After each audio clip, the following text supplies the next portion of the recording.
External and internal criticism historical research का एक बहुत ही इम्पोर्टेंट पार्ट है।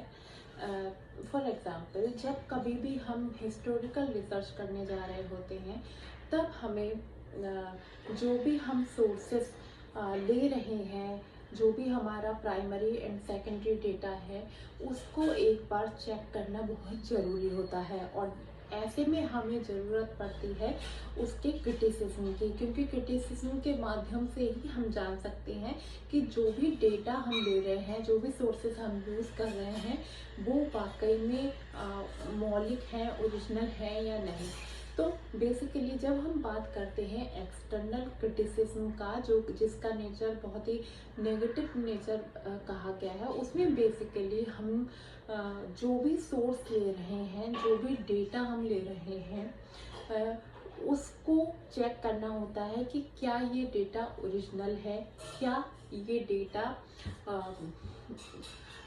जिस चीज़ के होने का दावा कर रहा है, क्या ये वही है। फॉर एग्जाम्पल कि हम शिलालेख की, अशोक के शिलालेख की बात कर रहे हैं, तो क्या वो शिलालेख ओरिजिनल है या नहीं।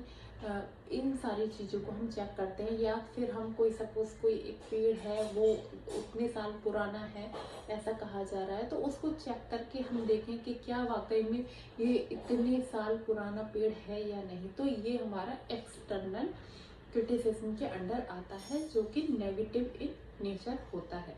दूसरा आता है हमारा इंटरनल क्रिटिसिज्म। इंटरनल क्रिटिसिज्म के अंडर हम बेसिकली जो भी सोर्स ले रहे हैं, सपोज हम कोई सेकेंडरी सोर्स ले रहे हैं, जैसे गांधी जी हैं, गांधी जी के ऊपर बहुत सारे राइटर्स ने बहुत सारी बुक्स लिखी हैं। तो जो बुक्स हम ले रहे हैं किसी पर्टिकुलर राइटर की, उसके बारे में चेक करना कि क्या जो राइटर लिख रहा है वो बात वाकई में फैक्चुअल है या नहीं, या फिर जो राइटर है वो उतना क्वालिफाई है या नहीं, या वो उतना अनुभव रखता है या नहीं, या फिर जो सोर्सेस उसने मेंशन करे हैं, या बुक में जो भी सोर्सेस हमें अवेलेबल कराए गए हैं, क्या वो सोर्सेस एक्चुअल में सही है या नहीं। तो ये जो क्रिटिसिज्म होती है, इसको हम इंटरनल क्रिटिसिज्म कहते हैं, जो कि नेचर में पॉजिटिव होती है। बट इन दोनों ही क्रिटिसिज्म के लिए राइटर, जो भी रिसर्चर है, उसका खुद के सब्जेक्ट पर कमांड होना, चीज़ों को अच्छे से अंडरस्टैंड करना बहुत ही इम्पोर्टेंट रोल प्ले करता है।